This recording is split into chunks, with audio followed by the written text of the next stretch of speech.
Deus existe, afinal de contas? O que seria o Deus? O que seria o Jeová? O que seria o Alá?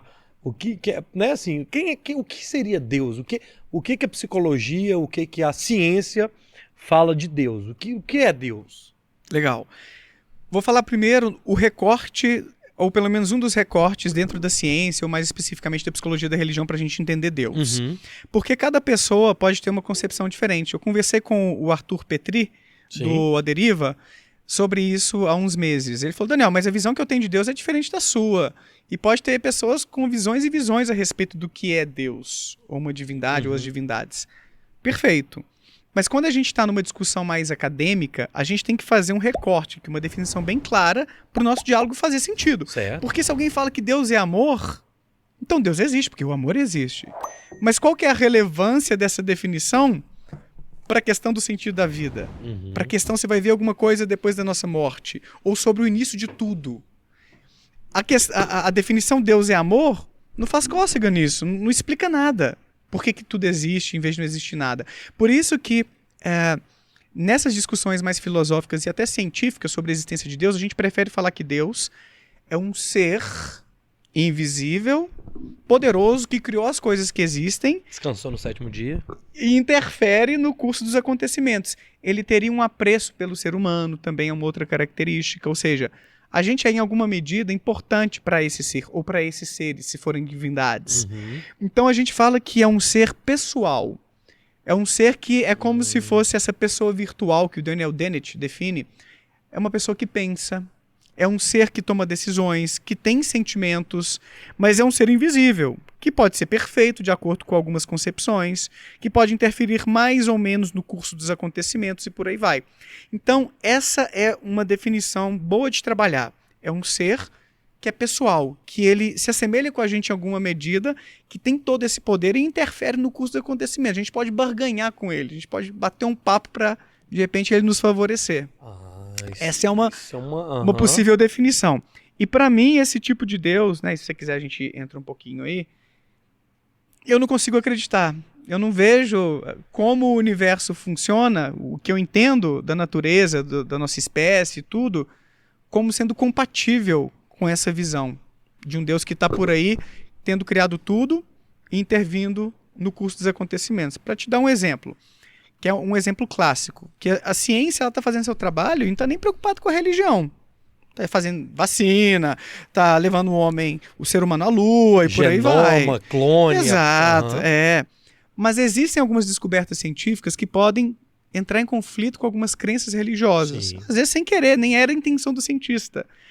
Então, a descoberta de Darwin e outros também, Wallace, tem até um muçulmano também que já tinha levantado essa... Não sei se é um muçulmano, desculpa, não, acho que é um cara do Egito Antigo, que já tinha levantado essa possibilidade de que as espécies elas não são estáticas. Elas evoluem ao longo de milhões e milhões de anos. Com essas descobertas que sustentam a teoria da evolução, não existe espaço para um Deus que criou os seres vivos como eles são aqui hoje. A própria Igreja Católica, por meio pelo menos de alguns papas, como o Papa Francisco e houve outros, aceitou a teoria da evolução. Falou, não, existem evidências abundantes de que rolou evolução. O ser humano não existe aqui desde o início do planeta Terra e houve muitos animais antes do ser humano, os próprios dinossauros. O Homo sapiens, né? Vamos dizer assim, né? Com seus 200 mil anos de existência, exatamente. Quando você vai nas camadas geológicas, Luiz, quanto mais profundo, mais antigo é aquele fóssil que está depositado ali. Você não encontra restos de seres humanos juntos com os de dinossauros. Por quê? Porque eles existiram antes da gente.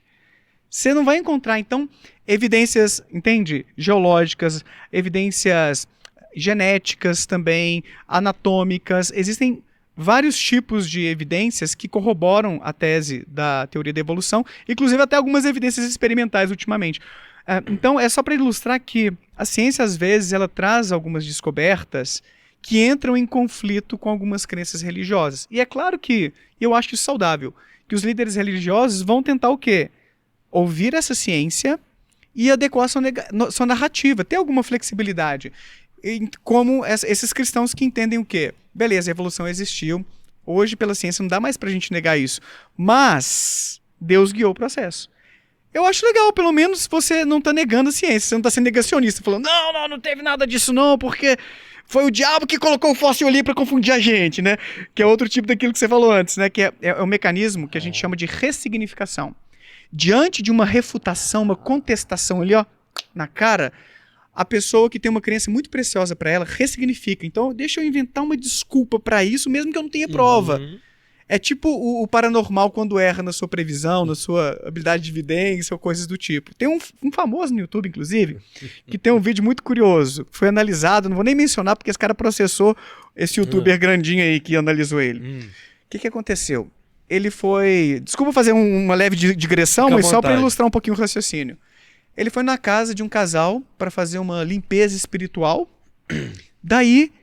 ele falou que estava sentindo alguma coisa assim, meio no estômago. Algum de vocês está com um problema no estômago? Perguntou assim para o casal, ou a filha do casal. Todo culto, eu tô com um pequeno incômodo no estômago, inclusive, agora. O cafezinho que eu tô tomando muito rola hoje. Em todo culto. Rola, né? Mas aí nenhum dos dois falou que tava. Deu ruim.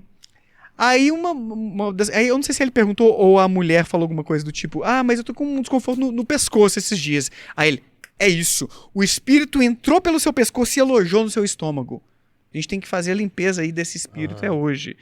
Ele ressignificou, ou seja, ele errou na leitura espiritual do que estava rolando ali, que tinha um espírito obsessor, alguma coisa atrapalhando na vida daquele casal. Ele errou, né? Ele queria que tivesse alojado no estômago, mas quando a mulher falou de uma dor no pescoço, ele reinterpretou. Não, peraí. Não é que eu tô errado, tá no estômago, mas ele entrou pelo seu pescoço e a dor ficou no pescoço. Então, médiums, paranormais, pastores, vários líderes religiosos e espiritualistas que acreditam, e olha que a maior parte eu entendo que tem uma crença legítima, tá, Luiz? Eu não acho que eles são charlatões. Eu acredito que a maioria acredita naquele seu poder mesmo. Só que, na minha análise mais cética, eles estão sendo enganados por mecanismos psicológicos. A exemplo da fé. Na fé, a gente chama isso de viés de confirmação. Quando dá certo a oração e, conseguiu um emprego, né? A câmera funcionou. Isso reforça a nossa fé.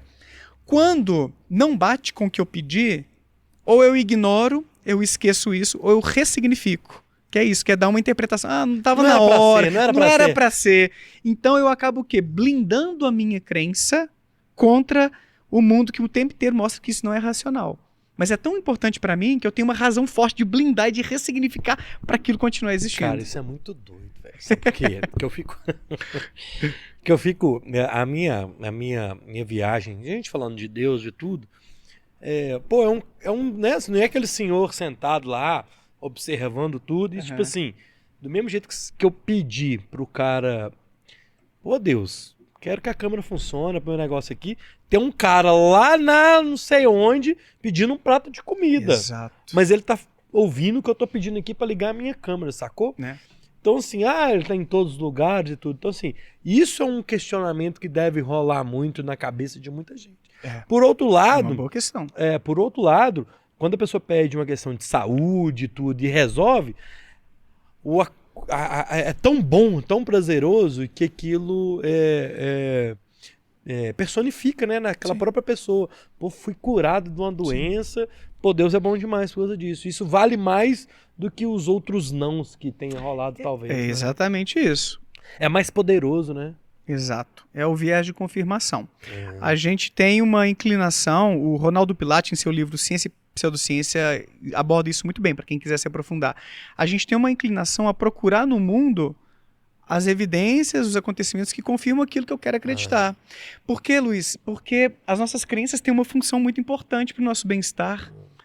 Cara, você acreditar que você é protegido por um ser superior, que você é amado por esse ser superior, que ele vai guardar ali um quartinho para você depois da sua morte, e você vai reencontrar seus entes queridos, isso dá um calorzinho muito bom no coração, cara. Então tem uma motivação muito grande por trás da crença religiosa, e eu respeito por isso, porque é o que eu falo lá no meu canal também. Eu sei que a fé conforta. A fé traz um consolo para o ser humano que a ciência não dá. A ciência não vai chegar para você e falar assim, eu vou te confortar durante a morte. O seu filho que morreu, ou o seu pai, ele vai se degenerar, qualquer palavra ali, né? Vai virar adubo, né? Que consolo tem isso, cara? Nenhum, aham. Nenhum. Vai se decompor ali com o tempo, os vermes vão comê-lo. Olha que duro que é isso, né? A própria morte de Jesus, eu conversei ontem com o historiador André Chevitarese a respeito disso. De acordo com os historiadores, é improvável que Jesus tenha sido sepultado. Não há evidências suficientes e o mais plausível é que ele tenha morrido como todo criminoso ali da Galileia no século I. Calma. É... Nós vamos falar Depois a disso, gente calma. chega lá. Ó, deixa eu passar um